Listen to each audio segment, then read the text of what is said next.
Jesus Christ, he just hyper beamed this man into the wall. This guy should have blasted through the wall. How is he not dead? So the last time I did a Heartgold challenge on this channel, I ended up losing to Lance because we were doing a friendship only challenge and we only had access to 3 Pokemon. Well guys, it's time to avenge myself against the Dragon Tamer himself. I thought, what's a good idea to make these games a little more interesting? Something different than the usual type challenges we do here. All of you know the terrible HMs we are forced to use in most of these games, but there's one in particular that gives you access to a certain amount of Pokemon in Heartgold. This would be HM06 Rock Smash. So when you use Rock Smash on, well, a rock, obviously, there's a chance that what you find is not an item or air, but in fact, a Pokemon. So that is what this challenge is. Can we beat a Pokemon Heartgold Hardcore Nuzlocke using Pokemon that only can be obtained from rock smashing? So we actually have 5 to choose from, or well, so I thought. You see, Shuckle is found in the same location that Krabby and Diglett are found, Diglett being in Kanto. So because of this, I need to encounter Krabby in Cliff Cave first after Chuck's gym to encounter Shuckle after we've caught Krabby. But apparently the rocks in Cliff Cave aren't present until you have the national dex. I didn't know this until it came down to it, so we have Golem, Dunsparce, and Kingler available to us for the first region of the game. Now I thought we could only obtain these 3 Pokemon, but once we have the National Dex, we can actually get the Claw Fossil in Cliff Cave, which is why the rocks spawn there after the National Dex, and we can get the Helix Fossil, or the Old Amber, from the Ruins of Alpha for the National Dex. But of course we can only revive them in Kanto. So this means that our second half of the team will be obtained in Kanto and not Johto. If you want to see the rules, they'll be in the description below, but I just want to say thank you to all of you for all the support you've been giving, and thank you for nearly 5,000 subscribers. That's incredible. Anyone who's new, please consider hitting the subscribe button and give a like on this video if you do enjoy it. Any support is greatly appreciated, but let's stop wasting time and let's get right into this. Bro, not again with this fucking Meryl. Control it, Lyra! Really, tough guy? You're lucky I need my starter before you go off stealing one. So obviously we can't use Rock Smash before the first gym, so using the Universal Randomizer I put Geodude in place of Cyndaquil because realistically Feraligatr is the strongest against our team. Geodude is literally a rock, so why not start off with him? She's actually female, so I name her Kimberlite. She has the Rock Head ability and has a lax nature, which I guess is alright, but we can't even give her a shower or she'll literally die. Mom, it's 2021. I know how to use a phone. You're still gonna tell me how to use it anyways? Huh, okay. Yeah, no wonder Dad left you. Yo, stop running so fast, you're gonna have a heart attack. Jesus, Oak is the opposite. He walks so slow he's gonna get run over eventually. Alright, redheaded edgelord. Get mopped. Yeah, I saw your name. What of it? I named him Igneous to fit the theme, and on we go. What in the world just happened to me? Right as we get to Violet City, I make my way to the route over to get Rock Smash right away so I don't forget. I thought Sprout Tower was going to be difficult, but Vine Whip is a physical move and our defense is great, so we tank them easy. Once we defeat all the sages, we run into Igneous and the Elder thinks he should care more for his Pokemon. Have you met this guy, Elder? It's not the first time I whoop his ass. For the Elder, a couple tackles take down his Bellsprouts, and luckily he doesn't crit because if he did, we definitely lose here. One rock to the Hoo-Hoo is enough to take it out in one shot. Now for the beginning of this game, we pretty much have it in the bag because both the first gym leader and the second gym leader are weak to rock. Faulkner's Pidgey is no problem as he can't do anything to us, and his big pigeon actually lives on red, but of course we crit it while he roosts, and that's our first gym badge. Alright, so now that we have our first gym badge, we can use Rock Smash out of battle, so we go to Dark Cave for our second team member. Thankfully it didn't take too long, and this Dunsparce is ours. I name him Calcite, and he has the Serene Grace ability with a quiet nature. Not many words are coming out from this one. The good thing about Dunsparce is we can already get a healing move because he can learn Roost, which we got by defeating Faulkner. Arriving at Azalea Town, I immediately go talk to Kurt about purchasing some of his great Pokeballs I've heard so much about, but he just runs out the door. Hey man, I just said I was going to pay full price, cold hard cash I got from Faulkner. Don't worry, sweetie. I think he went to go get some milk. He'll be right back. Stop the cap.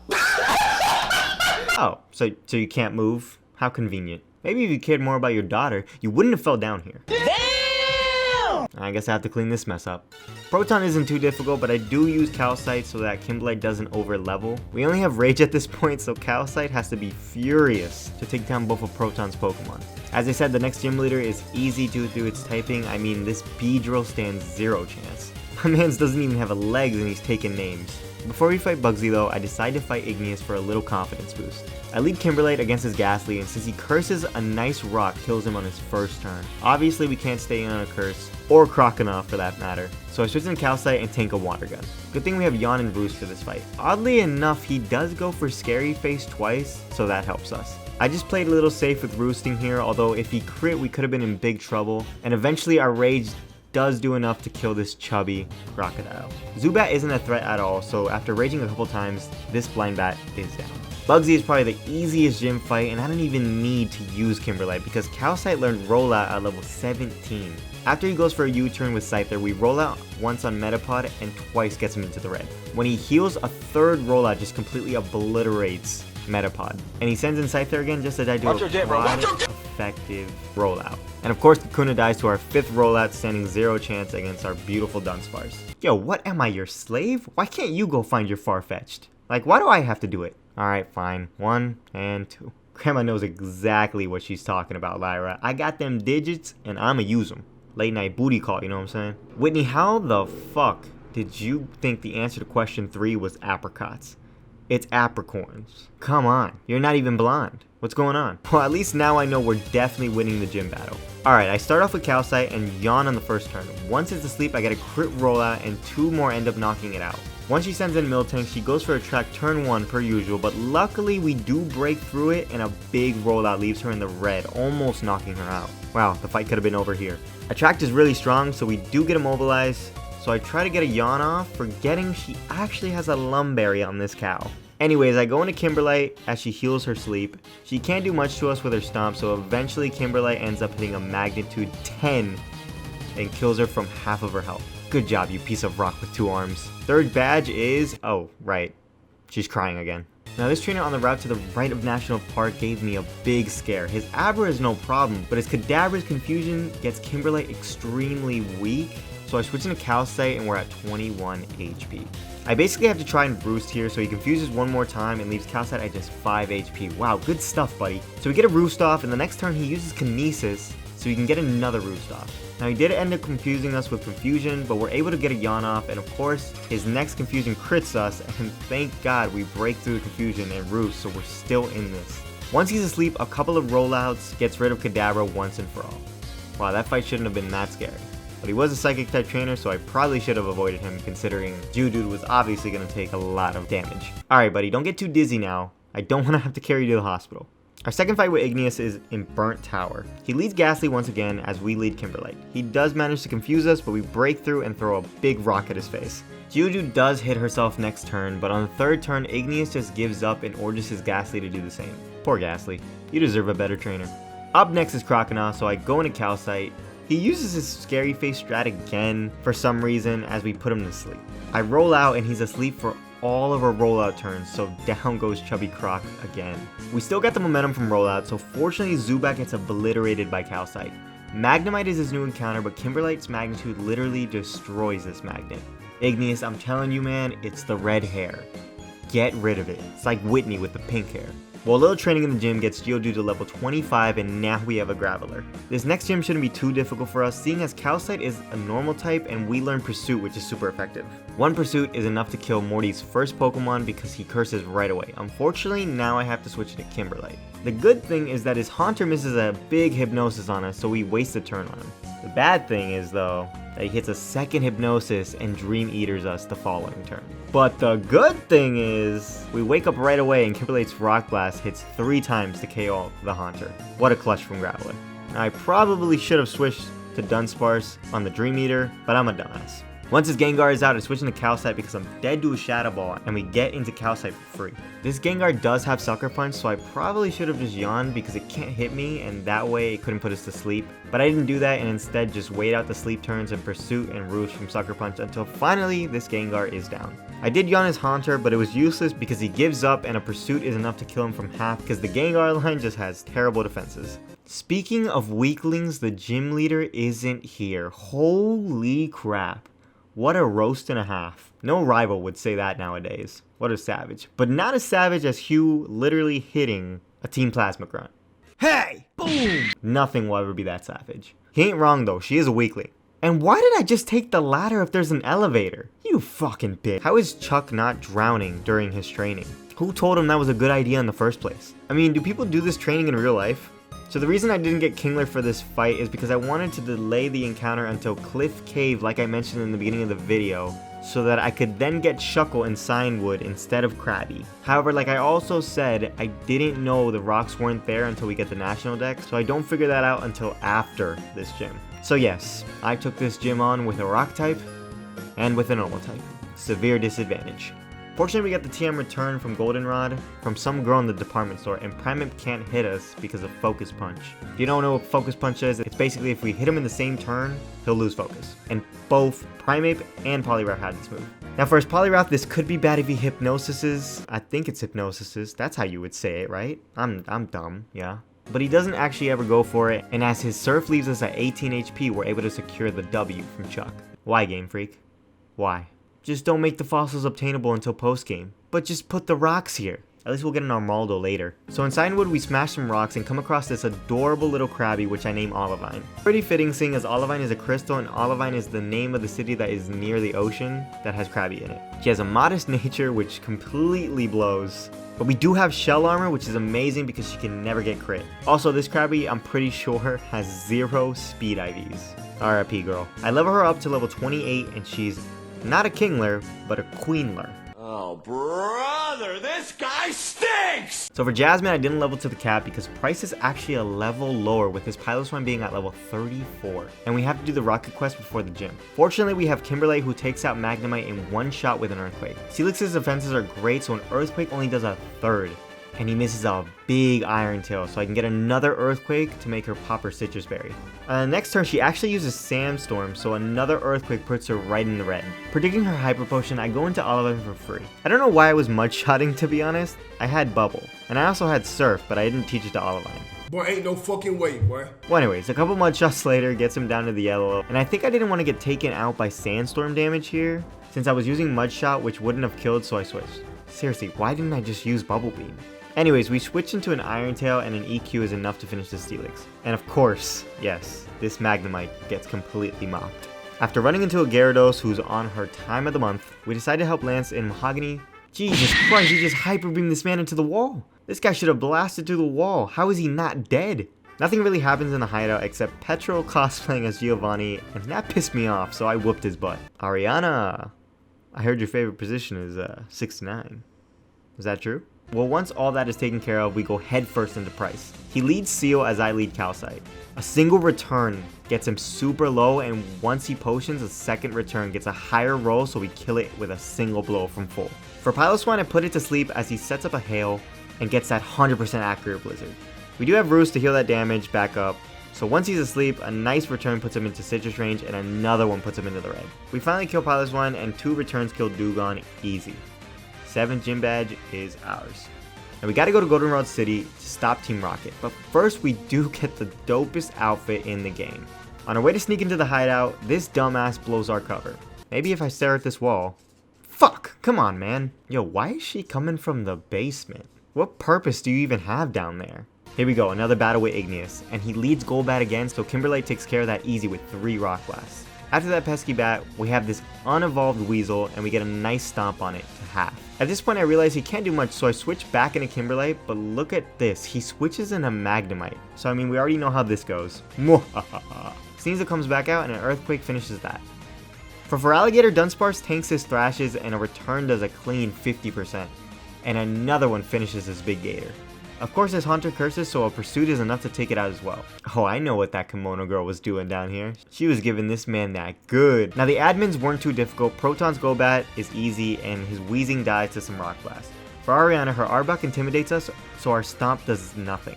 We do still have Mud Shot, so we take her out while she leaves us at 28 HP. When her Vileplume comes out, a big return leaves her at red, and another one KOs. And come on, this Murkrow isn't evolved, so obviously it dies. Honestly, Archer is damn easy as well. Olivine just bubbles away his first 2 Pokemon, but he flinches us, so Kimberlite finishes the Houndoom, and that's Team Rocket. There's nothing else. Now, unfortunately, my laptop froze when I was recording all through Blackthorn City and the Ice Path, so I don't have the battle for Claire. Let me just break it down for you guys. It wasn't too crazy, but there was some RNG involved. Basically, I lead Calcite and she leads Gyarados. I Charge Beam twice to get +2 special attack, and that knocks out her Gyarados.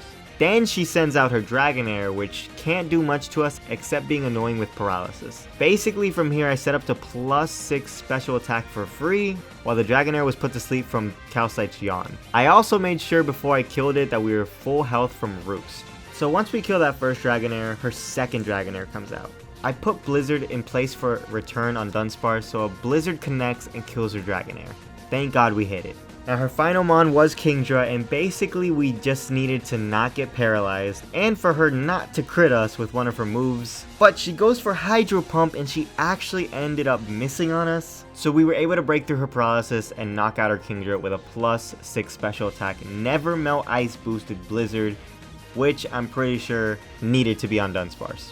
Sorry I didn't have the footage, but we needed a little luck for that fight, and we did happen to get it. Hopefully you guys can imagine it from my talking. Thank God it was only one fight. Well anyways, cut to the Kimono Girls, and this was actually tough, because I got rid of return on Dunsparce for Blizzard like I said, and we can't get return again, so I thought I was fucked. I EV trained all my Pokemon here with Golem having attack EVs, and since his defense is already pretty high, I decided to just train him in 252 speed EVs to outspeed some Pokemon. With Calcite, I EV trained as well in speed to outspeed certain Pokemon with a Choice Scarf, if need be, and of course attack EVs. I EV trained Kingler with attack EVs and speed EVs. I leveled up to level 45 to beat the Kimono Girls because there was just no other way to beat them. Not the others specifically, there's really only one that I couldn't beat, and that's Espeon, with that stab psychic move. But yeah, when all hope was lost, I found that you can get Facade from the lottery in Goldenrod City. So when I finally got it after a couple tries, I go to Poison Dunsparce with Poison Point from a Nidoran on one of the routes, and we're ready to go. So Kimono Girl number 1 starts with an Umbreon, and obviously I'd lead Calcite. I outspeed with those EVs, and we happen to get a crit Facade, so we take 0 damage from this Umbreon. The second Kimono Girl has the Espeon, and her Psychic does a decent chunk, but a Poison boosted Silk Scarf Facade obliterates this thing. This was the only way to beat this thing, because I didn't have return, but honestly this strat was better. Facade ends up killing Flareon as well. For this Kimono Girl, I just switched to Kimberlay to EQ, and after a couple of tries due to her double teaming, Jolteon finally dies. For Vaporeon, a single Facade blows her right away. Wow, just wow. Ho-Oh, you're worthless. Die. Die to rock. I might have been playing a little reckless on this random trainer. Poor Kimberlay is like, hey, what you doing? Get me back in the ball. Get me back in the ball, Jules. Now in Victory Road, there's actually no trainers at all. Probably the lamest Victory Road we've ever gotten. But you know, there's a lot wrong with these games, unfortunately. Okay, maybe there is one trainer, sorry. I don't know why Igneous keeps trying, man. I mean, Sneasel just dies. Magneton stands no chance again.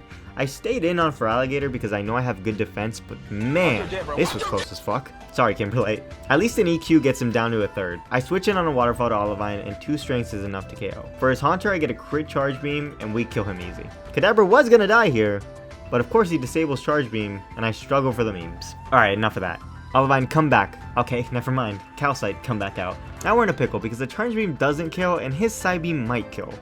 Holy shit, 3 HP Calcite. That's some impressive shit. Well, at least I know his Golbat can't do anything to Golem. So Golem just picks a rock that he found on the floor next to him, and there's Golbat. Alright, I'll give it to him. We were significantly higher level, and that could have been very bad. I'll give it to him. I'll give it. Maybe the red hair is working. Alrighty guys, before we get into the Elite Four, I was thinking of strats to do with every Elite Four member. And there was something I thought of, like using Dunsparce with the Poison Facade combo and Blizzard, and man, it was a lot of RNG. I mean, this would have ended like our last challenge. I didn't want to grind for the Swords Dance TM for Kingler, but after thinking about it, I was like, I kinda have to. I'm not about to lose because of RNG. I sucked it up and grinded all 4,000 coins in Voltorb Flip. Honestly, it wasn't too bad. I thought it would have taken longer. It did take me a couple days because I did get bored of playing Voltorb Flip, because you can only take Voltorb Flip for so many hours before you want to quit. And seeing as I'm not really too good at it, I can only get to level 4. Obviously it'll yield a higher payout if you go past level 4, but I don't even, like, I think it's a guessing game at the end of it, I feel like. Unless there's like some genuine strategy to it, I'm pretty sure it's just a guessing game past like level 4. Let me know what's the highest level you ever got in Voltorb Flip. Alright, here's our team for the E4. We got Olivine, our level 48 Kingler with a modest nature and shell armor for her ability, so we can play against crits. She's EV trained in attack and speed, and she has strength, surf, dig, and swords dance for setup. Let's just say, she's about to be the MVP of this run. Calcite, our Dunsparce, has been poisoned by a Nidoran, and that with a Facade is a deadly combo. maybe not deadly, but it does do a lot of damage. He's a quiet nature and has speedy Vs as well as attack Vs with a choice scarf. We have Roost and Yawn as well. Kimberlite has a lax nature and is EV trained in speed and attack. She has Double Edge, EQ, Rock Throw, and Rock Polish, just in case. Alright, let's get started. So for Will, I send in Calcite first to get a nice Yawn off because I need this thing asleep and Olivine can take at least one Psychic. And they can't crit, so that RNG element is completely out of the way. Since I know we can take a Psychic, I switch immediately on the second turn so we can hopefully have this thing asleep for a while. Unfortunately, if this thing does wake up, it's over. We lose. Right here, at the first Elite 4 member. We just need to be +4 attack so we can sweep the entire team. 1 Swords Dance, 2 Swords Dance, and nice, he did not wake up. A +4 attack Silk Scarf boosted 252 attack strength. Kills Xatu, kills Jinx, kills Executor, and fun fact, we need to be +4 with the Silk Scarf to kill the Slowbro because we have a minus attack nature. And that second Xatu dies as well. This is pretty much the only RNG fight in this entire Elite 4. So thank God he did not wake up. For Koga, he starts off with an Ariados. A nice Facade kills it in one turn, and for Fortress, I actually go into Golem to Rock Flash to outspeed his Venomoth. 2 Earthquakes kill Fortress, we outspeed Venomoth and kill it with an Earthquake as well. Muck stands no chance obviously, and for Crobat, a couple of rocks takes that bat out. That's Koga. Bruno is actually easier because we can set up on Hitmontop to +6. After taking some damage from his dig, we're able to sweep his entire team strength. Bye bye Hitmontop, bye bye Hitmonchan and Hitmonlee, bye bye Machamp, and, well, for his Onyx we have to Surf, but that's quite effective, so bye bye Onyx. Bruno just got owned by a crab. You mad, bro? So for Karen, there's actually some strat here. Umbreon actually has the chance to live a +4 strength from Olivine, so I led Calcite first to Facade, and then Yawn. I switch into Kingler and put a Lumberry just in case she wakes up and tries to confuse us. She doesn't end up waking up and we get the +4 attack. Strength finishes her Umbreon, Vileplume doesn't live. For her Gengar, I actually taught Kingler Rock Tomb and she lives on 1 HP, literally. She heals and lives again on 1 HP, and then I Surf instead of Rock Tomb because Rock Tomb has a chance to miss, and down goes Gengar. Her Houndoom comes out next and she dies to his strength, and of course Murkrow dies as well. Alright, so for Lance, there's actually 2 ways this strat can go. I plan to sweep with Kingler, so I lead Calcite to not get the Intimidate drop from Gyarados. From there I Yawn and switch right after to Kingler. This Gyarados doesn't do much damage to us, but we do need to conserve our health. Once he falls asleep, I set up 1 Swords Dance, 2 Swords Dance, and he does wake up on our 3rd Swords Dance. We are now +6 to sweep everything on this team. Well, hopefully. He does Dragon Pulse us to half, but our Citrus Berry does pop. Strength kills his first Dragonite. His second one dies. When Aerodactyl comes out, he Thunder Fangs and we hit a Rock Tomb, thank God. His Dragonite is next, and we kill it as well. And obviously, Charizard is scared shitless. In retrospect, if I did miss that Rock Tomb there, I could have gone into Golem to set up a Rock Plus and Stone Edge and hope I don't miss. Also, if Gyarados had woken up second turn, then I would have stayed at +4 because I need to be able to take a hit from Aerodactyl since he's faster. And at +4, I would have needed to use Rock Tomb on the Dragonites to kill them. And also at that point, I would have had to pray I don't miss on any of his Pokemon. And on top of that, there's also a chance that Rock Tomb might have not killed the Dragonites. Well, thank God that didn't happen. And that's the first half of the game gone. That's right, I'm going straight to red, ladies and gentlemen. So after the champion, Professor Oak meets us in Olivine City to give us a pass to go to Kento. On the boat, this guy says his granddaughter is missing, and of course, we have to go find her. Before that though, I find this chump slacking on the job. Get back to work, you slave. Once we find this foolish girl and arrive in Vermilion City, we can finally, after years, get our 4th encounter. After smashing these rocks, I find myself a nice little Diglett, who I name Applite. She has a lonely nature, which is alright since we're fast anyways, and I EV train her in attack and speed, and head straight into Lieutenant Surge's gym. Fun fact, once you press the first switch for this puzzle, just click the one next to it, and that's that. Remember how earlier in the video, I said Bugsy was the easiest gym fight? Psych, I lied. Raichu, die. Electrode, die. Magnemite, definitely die. Electabuzz, die. And second Electrode, guess what? Die. Yep, it was that easy. Hey Maylene, what are you doing at this bar? Wait, Crasher Wake? That's right, I did catch you. You're here with Maylene, aren't you? Wait, why are you giving me these masks? What kind of weird shit do you guys do in the hotel? Alright, in order to move this fat Snorlax and Diglett cave, I actually have to help these folks by getting a mechanical part that a Team Rocket member stole. I found him. Hey, don't bump into me.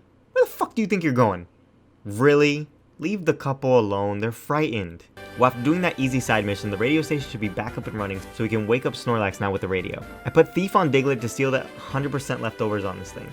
Should be useful. Once we arrive in Pewter City, we can actually get an Anorith from a claw fossil we found rock smashing in Cliff Cave. I name him Andesite and he's a neutral nature with battle armor. Nice, no crits. But, I'm gonna spoil it, we don't use this thing once. It's sad, but it's true. I EV train him in attack and special defense since his defense is already pretty good. Not only that, we can also revive Lord Helix himself from the Helix fossil we got in the Ruins of Al. I name him Ambar, which is the name my girlfriend came up with. It's basically Amber in Spanish. I told her it had to fit the theme, there's no other option. Anyways, he has a timid nature, which is pretty good considering he has swift swim instead of shell armor. I EV train him in special attack and special defense. Finally, we have some sort of special bulk on the team. I wanted to get these fossils before we take on Koga's daughter in Future City. Before we do that though, I did pick up the TM Rain Dance from the Slowpoke well for Omastar. Once we're at Janine, I lead Ambar and she leads Crobat. She does confuse us, but Crobat can't do anything to us. We do hit ourselves in confusion, but we just Rain Dance and Surf to knock out Crobat in one hit. Wait, what? Seriously? If I'd gotten the Mystic Water, I would have been able to kill here, but whatever. A second one after she heals is enough to kill that bat. Weezing also gets one shot, and so does Ariados. And for Venomoth, I set up Rain once again and knock it out in one hit as well as her last Ariados. Wow, Omastar, didn't know how good you were.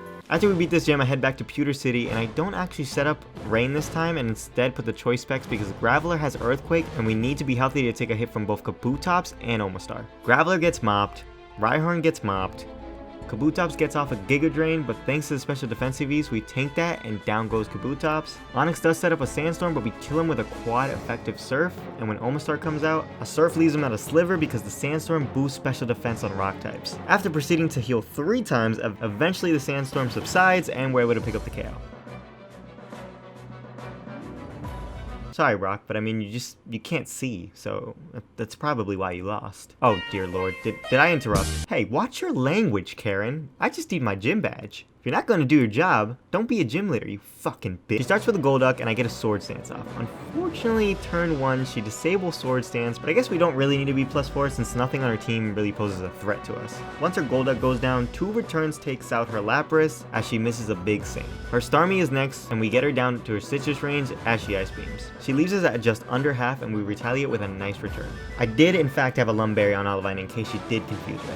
Her Quagsire actually lives a return at +2, but she just goes for Amnesia and we win the battle. If she had Earthquake, the max it did was 30% and we were at 45%, so either way I think we were fine. Don't call me a pest again, bitch. The next gym leader on our list is Sabrina and she sends out her Espeon first. I'm especially bulky on Ambar, so there's no need to worry, and he sets up a Rain Dance for us. Espeon either way just uses Calm Mind, so a couple of Mystic Water boosted Surfs takes her out. Since we have Rain up, we actually outspeed Alakazam and kill it with a Surf as well. And for Mr. Mime, she sets up a Light Screen, but the King loves us and gives us a crit for the win. Oh, still being a pervert, I see. So for Erica Badu, I didn't know what we were going to do until I realized I could get Ice Beam from the Seafoam Islands from Ambar. I know we can live a Giga Drain, so she goes for it and we're chilling to set up Rain. The next turn we Ice Beam and kill this Jump Bluff. When Victor Bell comes out, an Ice Beam takes it out with a crit, but it didn't matter because I had the Never Melt Ice on Ambar here. For Tangela, it also dies in one hit. Now I wish I could say that we kill this Bellossom in one hit, but we just can't. She would body Ambar, so I have to switch to Calcite. We take a Giga Drain just fine, and a nice poison boosted Facade takes her to half. She Solar Beams, so that's the fight. Did I say Lieutenant Surge is the easiest gym? Sorry, no, Blaine is the easiest gym in the whole game for us. All we have to do is use Applite, use EQ, and that's it. We won the fight in less than 10 seconds. Sorry, Blaine, maybe you should have used Burn Heal. Alright, last gym leader is up. I had pretty much accepted defeat here because he leads with an Executor with Leaf Storm, so I can't just sweep with anyone. However, I thought of a move called Captivate. This move will harshly lower the opposing Pokemon's special attack stat, but it has to be the opposite gender. Fortunately for us, we have a Doug Trio who is extremely fast, who happens to be a girl, while Blue's Executor happens to be a male. I lower his special attack once and he uses Psychic for some reason and does under half. On the following turn, I use Captivate one more time as he goes for Leaf Storm this time. And I still thought this was going to kill us, but Applite lives on 6 HP and now Executor is -6. special attack. Next, I go into Calcite to put Executor to sleep with Yawn. But before he goes to sleep though, he ends up using Trick Room, so I try to stall it out with some Roost. Once he wakes up, I Yawn once more and he Leaf Storms us. Right when we switch into Kingler though, he sets up a second Trick Room. It's alright though, now he's asleep. I get the +4 and he's still asleep when I hit the return, so down goes Executor. Rhydon does get a Stone Edge off because of that Trick Room still being in effect, but a Crab Hammer obliterates this thing. A return demolishes Machamp. Arcanine lowers our attack with Intimidate, which I forgot, but a return is still enough to KO this doggo. Pidgeot also still dies in one hit, and Gyarados lowers our attack as well with Intimidate, so now we're at +2. Unfortunately for Blue, this is still one hit KO. What? Oh my god, it actually lived. And we're 9 levels above it. When he heals, we try again, and nice. A crit finishes off this battle once and for all. All that's left is Red, the best trainer in the game. Or so he thinks, but he's about to get mopped, 100%. There's no way, I'm about to boot this guy off the freaking mountain. Now obviously I can't set up on Pikachu with Olivine, so I sent in Applite first to destroy this mouse. 3 Nutsacks killed a mouse. How does it feel? For Lapras, I use Captivate to lower his special attack and we live on 15 HP. I fully plan to sack Applite here, so might as well just go for another Captivate, and Applite did her job very well. Rest in peace, you nutsacks. Now that his Lapras can't do anything to Olivine and can't crit us, we set up some Swords Dance to get +4 attack. Now we're prepared to sweep everything. His Lapras goes down the next turn to a return. Big Frog Boy dies to a big return as well. Blastoise dies in one blow. Charizard gets absolutely mopped. And finally, this fat ass Snorlax gets completely and utterly destroyed in one single hit. Yup. No words from the so-called greatest trainer alive once again. I told you guys I was going to make it past Lance this time. And, well, what did I say? We did it. Of course. In fact, I don't even count the last loss. Nah, this one is completely redeemed. This has redeemed me.